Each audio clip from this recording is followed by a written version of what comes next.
সাম্রাজ্যের আগের সেই পৃথিবী। সূর্য তখন পশ্চিমের বিশাল সাগরের বুকে ডুবে যাচ্ছে। লাল আলো ছড়িয়ে পড়ছে পাহাড়, উপত্যকা আর পাথরের দুর্গের উপর। বাতাসে গরম ধুলো আর বুনো ঘাসের গন্ধ। এ ছিল সেই সময় যখন এই ভূমিকে কেউ হিস্পানিয়া বলে ডাকত না। তখনও রোমের ঈগলেই আকাশে উড়েনি। এটি ছিল আইবেরিয়া, স্বাধীন, বুনো, গর্বিত। দক্ষিণের নদীঘেরা উপত্যকায় সমৃদ্ধ রাজ্য টার্তেসোস তার সম্পদের আলোয় ঝলমল করছিল। খনি থেকে উঠে আসত রূপা, তামা, সোনা। নদীর মোহনায় নোঙর করত দূরদেশীয় জাহাজ।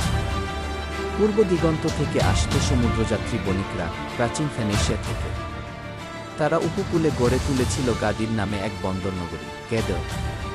তাদের জাহাজে থাকত বেগুনি রঙের কাপড়, সূক্ষ্ম কাচের অলঙ্কার আর দূর সভ্যতার গল্প।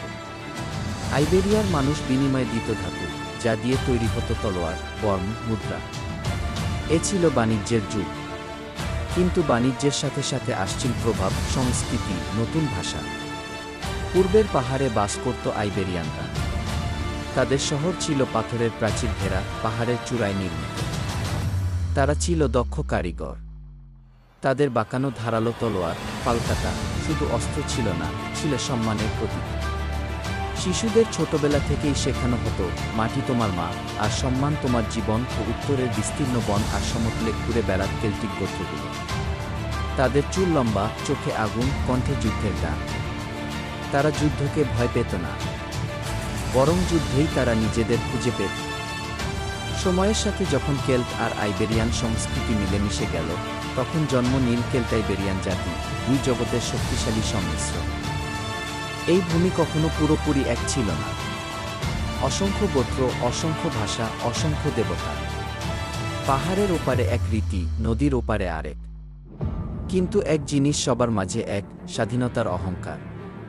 সময়ের স্রোতে দক্ষিণ উপকূলে নতুন শক্তি উত্থান করল।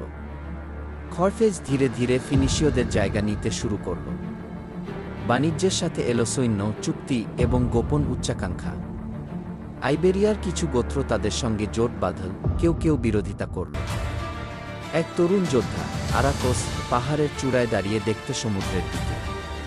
তার বাবা বলতেন, বিদেশিরা আসে, আবার চলে যায়। কিন্তু এই পাহাড় রয়ে যায়। ওই আরাকোসের গ্রাম ছিল ছোট, পাথরের ঘর, মাঝখানে আগুনের চুলা। সন্ধ্যায় সবাই জড়ো হয়ে পূর্বপুরুষদের গল্প শুনে।